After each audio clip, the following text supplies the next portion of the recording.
Before Moscow had red walls, it had walls that could burn. Before Red Square became a symbol recognized around the world, there was mud, timber, smoke, river fog, market noise, and a raw strip of ground beside a fortress that never seemed finished for long. Before St. Basil's Cathedral, before the tented roofs of the Kremlin towers, before the skyline that now feels inseparable from Moscow itself, another city stood here, smaller, darker, rougher, and far less permanent. Now imagine arriving at the end of the 15th century. The year is 1495. Dawn lifts slowly over the Moskva River. Mist hangs above the water. The Kremlin's familiar triangular geometry is now unmistakable, yet the fortress is not finished in the form later generations will know. The southern walls facing the river are already new brick. Powerful towers rise without the high decorative roofs added centuries later. Along the Neglinaya side, however, construction is still advancing. The Trinity Tower itself belongs to a campaign that is only beginning. The river still runs in the open air below the western flank. Timber houses press together beyond the fortress. Smoke drifts above fenced compounds. Wagon wheels sink into wet ground. Somewhere inside the walls, bells begin to sound from pale stone cathedrals rising over a city still built mostly from wood. This is not Moscow preserved in its medieval form.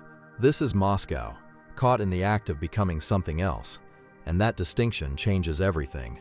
To reconstruct the city honestly, we cannot simply erase skyscrapers, traffic, asphalt, and electricity from modern Moscow.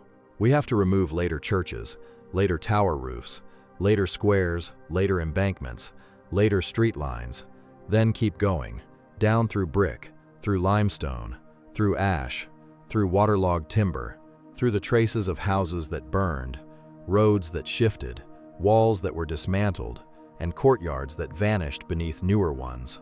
And the evidence does not survive with equal precision. The location of the hill, the rivers, major churches, known fortifications, construction campaigns, and many archaeological layers can be reconstructed with real confidence. A complete house-by-house plan for every decade cannot. So certainty has to change with the evidence, precise where the record is strong, restrained where it falls silent.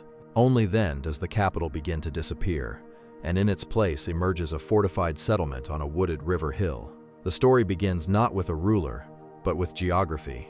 Borovitsky Hill rises where the Neglinaya meets the Moskva River. Today, centuries of construction have softened and concealed much of the original terrain. In the early Middle Ages, the landscape itself was part of the defense. Water guarded two sides of the height. Forest covered much of the surrounding region. Low ground could become difficult in rain and spring thaw. The hill offered visibility, protection, and access to the river routes that tied distant settlements together. Rivers were not empty spaces between places. They were roads.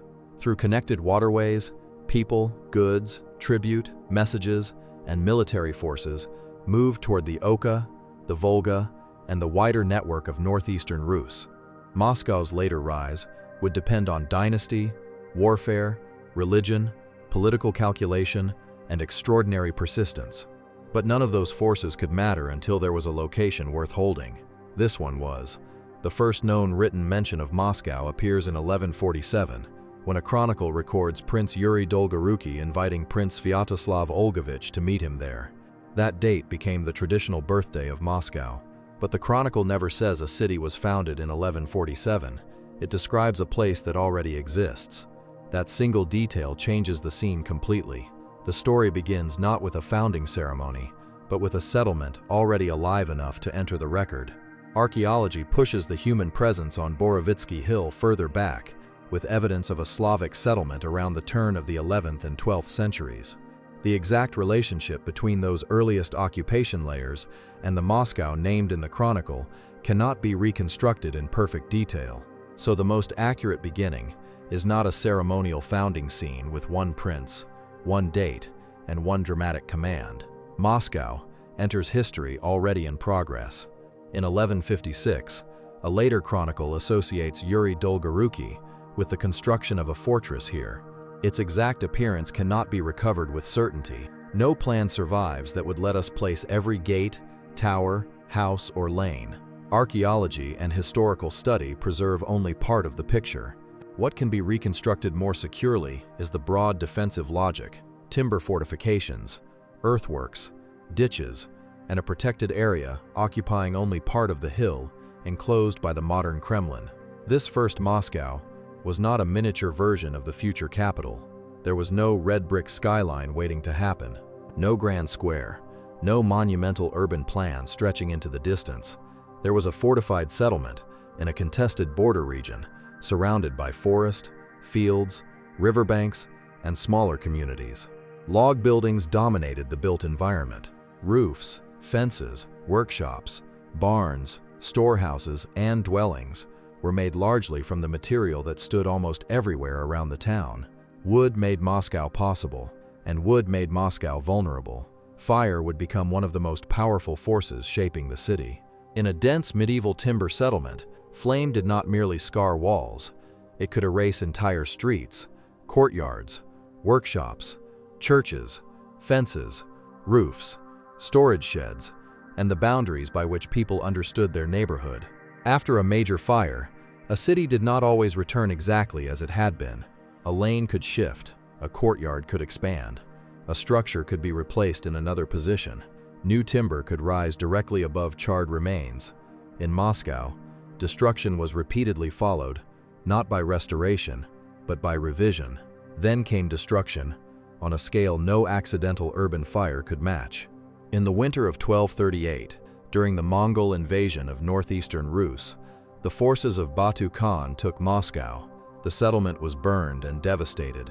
At the time, Moscow was still far less important than major centers such as Vladimir, Suzdal, or Ryazan. There was nothing inevitable about its survival, and absolutely nothing inevitable about its future dominance. That is one of the hardest things for a modern viewer to grasp. We know what Moscow becomes. The people living through the 13th century did not. To them, this was not the future center of a vast state. It was one damaged settlement among many in a political landscape violently transformed by invasion. The buildings were gone. The geography was not. The rivers remained. The roots remained. The hill remained. Now returned to the site itself. Charred timber and damaged earthworks would have given way, over time, to new log structures, repaired approaches, reopened paths, and the first signs of ordinary life returning to the same defensible ground. We cannot recover one complete street plan for this moment. What survives is fragmentary, but the pattern is clear enough. Moscow did not move elsewhere. It rebuilt on the hill, and Moscow began again. After the invasion, the old political balance of northeastern Rus had been shattered. Cities recovered unevenly. Dynasties competed in a new political order in which the rulers of the Golden Horde played a decisive role in tribute and in confirming the authority of leading princes. Moscow survived inside that altered world, not outside it. Its rise would depend partly on learning how to operate within that system. By the later 13th century, Moscow became the appanage of Daniel, the youngest son of Alexander Nevsky. His inheritance was modest. The future political center of a huge territory began as the possession of a junior prince, whose lands were overshadowed by stronger neighbors. But a small principality can become consequential when it accumulates advantages so gradually that no single moment explains the transformation. Daniel and his successors expanded Moscow's influence gradually. Territory was acquired, marriages linked dynasties, alliances shifted, rival princes were outmaneuvered. Relations with the Golden Horde mattered enormously. In the early 14th century, Moscow competed with Tver and other centers for seniority in northeastern Rus and for the grand princely title of Vladimir, whose possession depended on approval from the Khans. This was not yet a simple struggle for a unified Russia in the modern sense. The reality was a competition among princely centers inside a fragmented world, and the outcome was still open. And while princes negotiated, competed, traveled, and waited on decisions made far beyond Moscow, the settlement below the Kremlin hill kept changing in more physical ways. Compounds multiplied, roads carried more traffic, workshops and storage buildings pressed into the growing posad. Political power was still uncertain, but the city was becoming harder to overlook. Then, power began to alter the city itself. In the 1320s, Under Ivan I, later known as Ivan Kalita, Moscow strengthened its position not only as a political center, but as a religious one. In 1325, the residents of the Metropolitan of Kiev and all Rus moved from Vladimir to Moscow. The following year, the first stone Dormition Cathedral was founded in the Kremlin, and it was consecrated in 1327. For a timber city, stone was more than a building material. It was a declaration. Imagine approaching the Kremlin at that moment. Dark wooden roofs dominate the settlement. Smoke clings to the streets. Fences and log walls make the city look horizontal, temporary, combustible. Then above them rises pale masonry, expensive, laborious, resistant to fire, and associated with sacred authority. Stone suggested continuity in a place where almost everything else could disappear overnight. Yet the fortress itself was still wooden. In 1339 and 1340, Ivan Kalita rebuilt the Kremlin defenses in oak and expanded the fortified area. The exact appearance of every tower, gate, and internal lane is not preserved, but the material contrast is secure.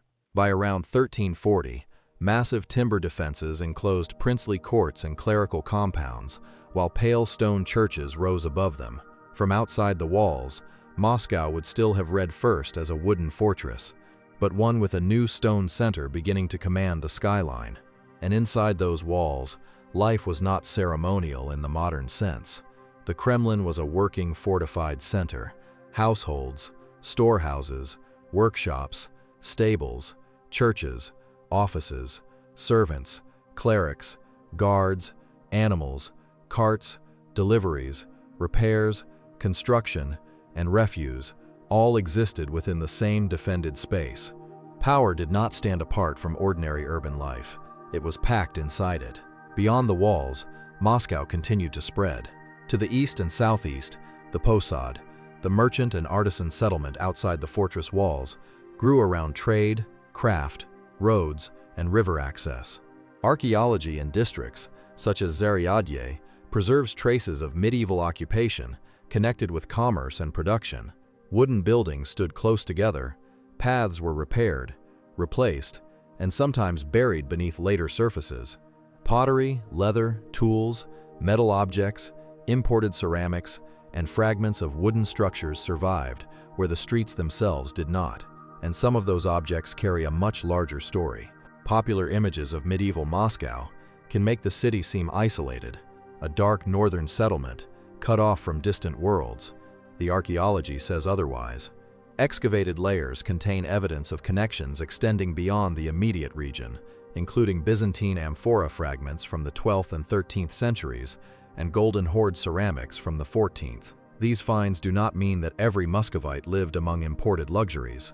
They mean something more important. Moscow was embedded in wider systems of exchange. Goods moved, techniques moved, people and ideas moved, and the city absorbed them.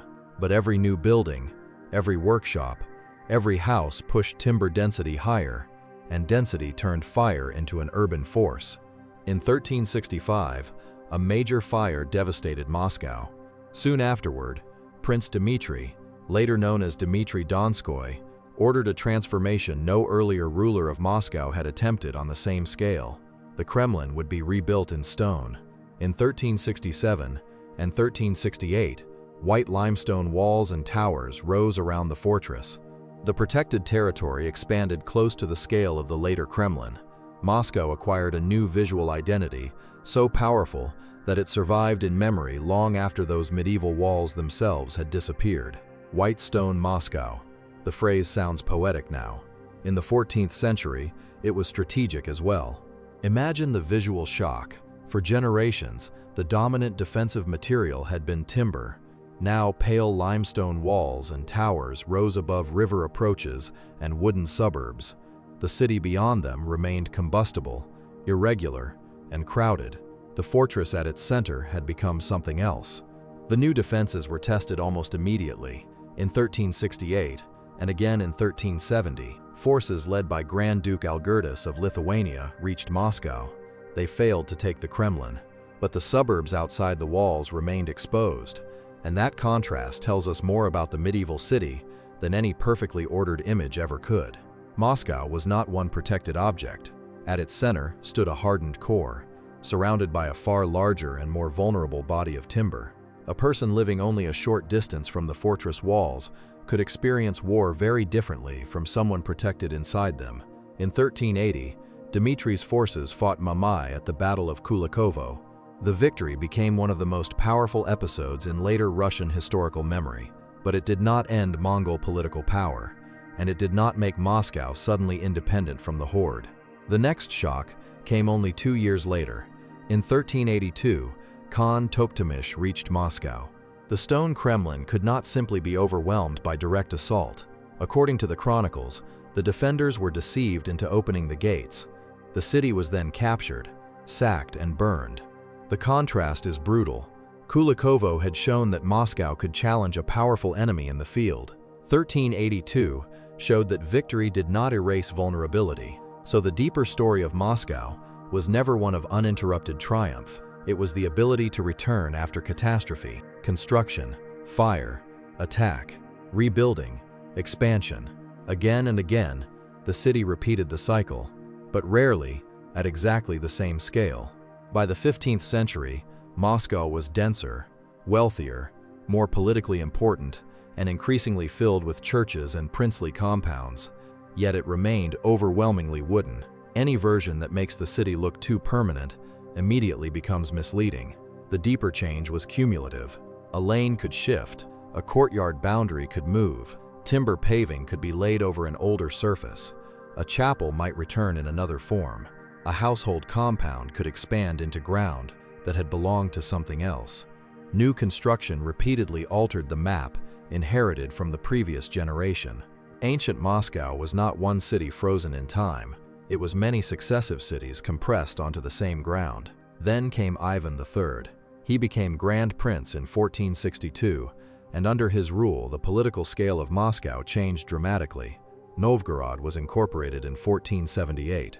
In 1480, the confrontation on the Ugra River between Ivan's forces and those of Khan Akhmat ended without a major battle. Historians traditionally regard the event as marking the end of Moscow's tributary dependence on the Great Horde, although relations across the steppe remained complex, and powerful khanates continued to shape the region. Tver was incorporated in 1485. Danger did not disappear. What changed was Moscow's sense of itself, and suddenly architecture had to carry that new confidence. The first attempt ended in collapse. A new Dormition cathedral, begun by local builders, failed before completion in 1474. Chronicles linked the disaster to construction problems and an earth tremor. For a ruler trying to turn Moscow into a monumental center, it was more than an engineering failure. The principal cathedral had literally fallen while being built. Ivan III did not abandon the project. He looked beyond his own lands. From Bologna came Aristotele Fioravanti. His task was far more complicated than importing an Italian building into Moscow. The new cathedral had to belong visibly and spiritually to the architectural traditions of Rus. Fioravanti studied the older Dormition Cathedral in Vladimir and combined that model with engineering knowledge he brought from Italy. The result was completed in 1479. Its message reached backward and forward at once. The cathedral invoked the sacred authority of Vladimir while announcing that Moscow now intended to inherit and surpass that tradition. And Fioravanti was only the beginning. Italian architects and engineers, including Marco Ruffo and Pietro Antonio Solari, took part in the Kremlin's transformation. At the same time, masters from Pskov built the Annunciation Cathedral and the Church of the Deposition of the Robe. The new Moscow was not the product of one isolated school. It emerged from Moscow's political ambition, older traditions of Rus, regional craftsmanship, and imported technical knowledge working together inside an enormous construction campaign. For a city often imagined as turning inward, this is one of the most revealing moments in its history. Moscow was building a stronger identity by borrowing expertise from beyond itself. Then, in 1485, the fortress began to change again. The aging white stone defenses were gradually replaced by brick walls and towers. Tainitskaya Tower rose first on the riverside in 1485. By 1490, the southern front along the Moskva River was complete, and construction had moved around the landward and Neglyanaya sides. Towers appeared one after another as sections of older fortification were dismantled, absorbed, or replaced. Imagine the Kremlin not as a completed monument, but as an active construction site on the scale of a fortress.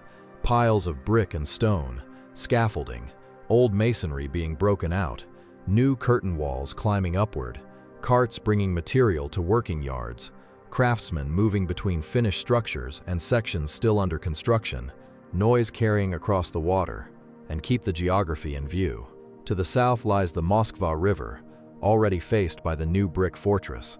To the west and northwest, the Neglyanaya still runs in the open air, beside a sector where major work is not yet over. To the east, the ground outside the walls is being cleared and reorganized. Inside, pale cathedrals and princely buildings rise among older structures, yards, passages, service buildings, and construction zones. A skyline being rewritten in real time, and a city whose different sides are changing at different speeds. By 1495, the new Kremlin has largely acquired the dimensions and triangular geometry recognizable today, but this is not a freeze frame of the finished modern fortress. Several towers on the Neglyanaya side are only just completed or still being built. The Trinity Tower will continue rising until 1499. The Kutafya Tower and the Stone Trinity Bridge do not yet exist. They belong to 1516, but the silhouette was still unfamiliar. The towers did not yet carry the high decorative tinted roofs that now define the Kremlin from a distance. Those upper structures belong to the 17th century transformation of the fortress. In Ivan III's Moscow, the towers were more severe, defensive forms shaped by late medieval military architecture, brickwork, battlements, gates, and the practical problem of controlling movement into the fortress. Strip away the later roofs, and the Kremlin suddenly becomes less fairy tale, more military, and outside those new walls, another transformation was beginning. The ground east of the Kremlin did not yet look like modern Red Square. Even the name Red Square belongs to a later period. After the devastating fires of 1493, Ivan III ordered a broad zone beside the Kremlin walls, kept free of new dense construction. In 1495, that transformation is best imagined as a space being opened and reorganized, not as the finished ceremonial square of later centuries. And one major feature must remain absent from the reconstruction. The deep moat later cut along the eastern wall does not yet exist. That belongs to 1516. What we see instead is a widening defensive and commercial zone whose later development will help produce the great open space, eventually known as Red Square. One of the most famous ceremonial spaces in the world did not begin as a finished ceremonial plaza. It emerged from risk, clearance, defense, trade, and the changing relationship between fortress and city. Beyond it, Moscow remained intensely physical. At the busiest hours, silence would have been rare. The exact soundscape is lost, but the activities behind it are well enough known to bring the city back to life. Axes strike timber, hammers ring in workshops, hooves hit wood, earth, and frozen ground. Traders call over one another. Carts creak under grain, salt, wax, honey, fish, cloth, leather, and metal goods. River traffic brings cargo toward the city. Roads pull in travelers, peasants, merchants, messengers, servants, clerics, soldiers, and officials. Then bells cut through the noise. Religious time rolls across construction and commerce. And there is another layer no image can fully recover: smell. No source can preserve one exact morning in 1495, but the materials of daily life allow us to approach its sensory world without pretending to know every detail. Wood smoke, wet leather, fresh bread, animals, tar, fish, damp earth, river mud, hearths, workshops, wet timber after rain. Medieval Moscow was not only seen, it was experienced with every sense. Most houses were log structures inside fenced compounds. Courtyards could contain storage buildings, work areas, sheds, access to water, and sometimes livestock. Wealth mattered enormously, but even an elite household existed inside a city where mud, timber, smoke, and fire were never far away. The architecture showed hierarchy. So did clothing. Linen and wool formed the foundation of everyday dress. Leather footwear was common. Wealthier Muscovites could display finer fabrics, costly fur, jewelry, and imported materials. In a city whose streets were often dominated by earth and wood, human movement supplied flashes of color, texture, and status. Then the season changed, and Moscow became another city again. Winter froze the mud. Snow reflected low light between dark timber walls. Wheeled transport gave way increasingly to sledges. Hard ground altered movement. Frozen waterways could become transport routes. Fuel consumption rose. Smoke thickened above roofs. The river that carried boats in warmer months could become a road beneath the winter sky. There was no single visual version of medieval Moscow because the seasons changed how the city functioned. And that brings us back to 1495. Stand inside the Kremlin now. The Dormition Cathedral is complete. The Annunciation Cathedral has been standing only a few years. Beside the Metropolitan's court, the Church of the Deposition of the Robe is also new. The faceted chamber, built between 1487 and 1491 by Marco Ruffo and Pietro Antonio Solari, already serves the Grand Princely Court as a ceremonial hall.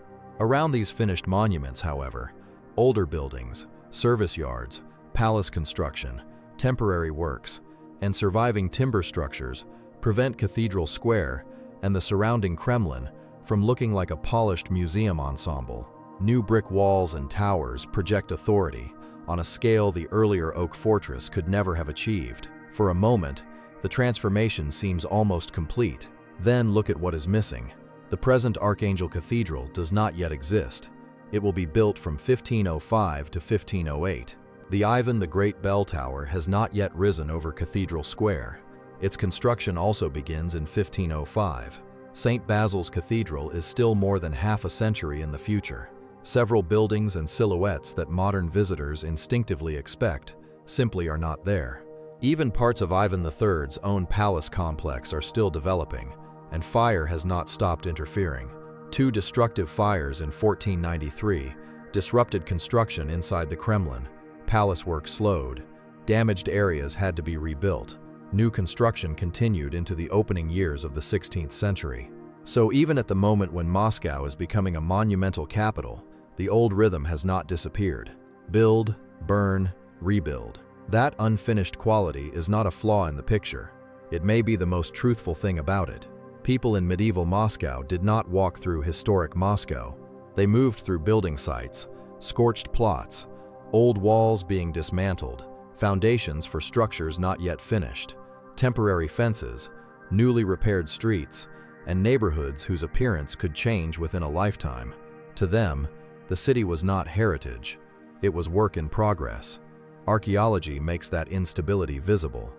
Excavations in the Kremlin have uncovered medieval cultural deposits containing remains of urban building from the 12th through 14th centuries, traces of later estates, wooden surfaces, ceramics, metal objects, imported goods, graves, fire layers, and foundations cutting through earlier occupation. The deeper the ground is studied, the less Moscow resembles one preserved past. It becomes a compressed sequence of decisions. A wall was built here, a fire ended it, a road shifted, a new house covered the old one, a graveyard existed before another structure cut across the same ground. A fortress expanded until earlier boundaries no longer mattered. This is why archaeology changes the city so radically in our mind. The Moscow that emerges from the evidence is irregular, layered, and unfinished. Where archaeology preserves street surfaces and property boundaries, they reveal a city repeatedly repaired and altered rather than imposed as one clean later plan. Where exact alignments remain uncertain, the evidence gives us no reason to impose an orderly grid. Timber carries the roughness of hand tools, weather, repair, and reuse, rather than the uniform finish of modern construction. Buildings belong to different generations. Riverbanks are working edges, not landscaped promenades.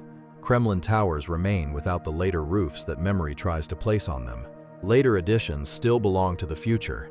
Above an overwhelmingly wooden city, pale stone churches rise with a visual authority that modern Moscow makes easy to underestimate. The grandest architecture stands beside the most temporary materials, because that contrast is Moscow in the 1490s. A state is becoming larger while much of its capital can still burn in a single night. Ivan IV will not be crowned Tsar until 1547. The brick walls of Kitai-Gorod belong to the 16th century. St. Basil's Cathedral will transform the edge of the future Red Square only in the middle of that century. The Kremlin towers will acquire much of their familiar upper silhouette later still. The Moscow we recognize is not yet here, but its skeleton is.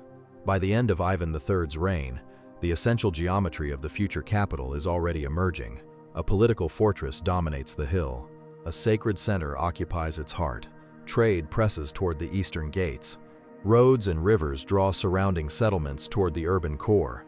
Architecture is being used not only for defense and worship, but as a visible statement of political order. Moscow has learned something more important than how to build stronger walls. It has learned how to rebuild on a larger scale than before. That may be the real secret of its rise.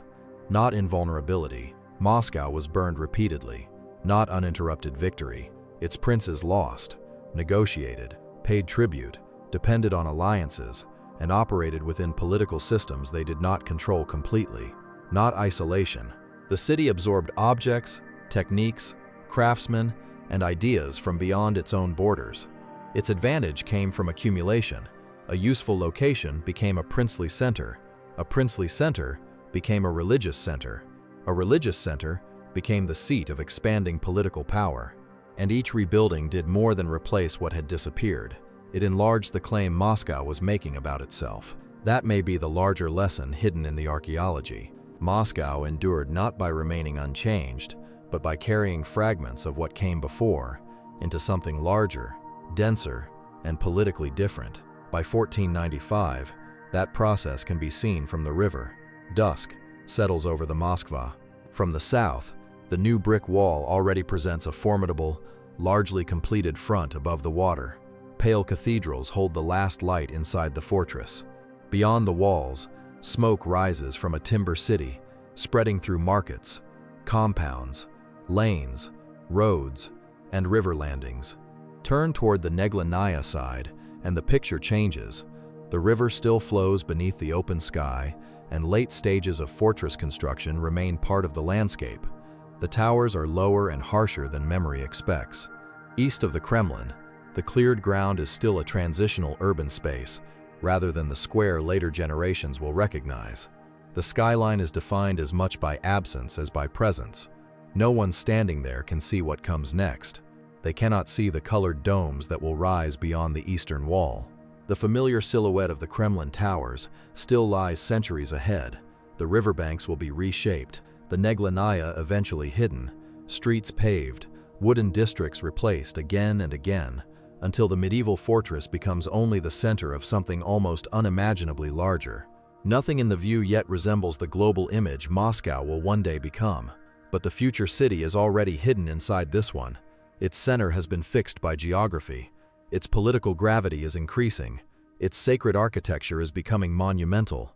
Its commercial routes are drawing more people toward the hill. Its rulers are learning to turn construction into political language. Beneath the new structures lies evidence of older Moscows that burned, failed, became obsolete, or simply grew too small. Modern Moscow can look permanent because we see the accumulated result of centuries of replacement. The medieval city reveals the process before the layers have settled. Somewhere beneath the Kremlin today, under brick, limestone, soil, ash, and buried timber, fragments of those earlier Moscows still remain. Not a complete lost city waiting intact below the ground, but pieces, houses, roads, graves, fire layers, tools, walls, pottery, foundations, and traces of choices made by people who could not possibly know what their settlement would become. And that is the final illusion to discard.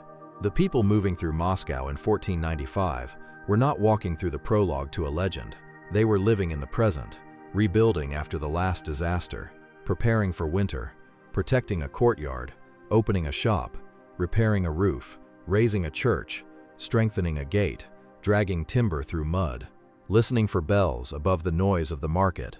Across the river, the completed southern front of the new brick fortress already looks formidable in the fading light. But circle the city in the mind.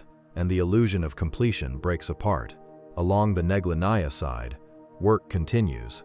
East of the Kremlin, cleared ground is still being absorbed into a new relationship between fortress, trade, and open space. Inside the walls, new stone monuments stand beside active construction and older fabric. Outside them, the wooden city keeps spreading. Familiar monuments are missing. Familiar silhouettes have not yet been invented. The people below those walls cannot know which buildings will vanish, which streets will move, which defenses will be replaced, or which fragments will survive underground, long enough for another age to find them. And without knowing it, layer by layer, they are fixing the center of a future capital in place. Our journey through this version of Moscow ends in 1495. Moscow does not. Another city is already forming around this one. New walls will rise. New churches will replace old ones. Streets will shift. Fires will return. Power will expand.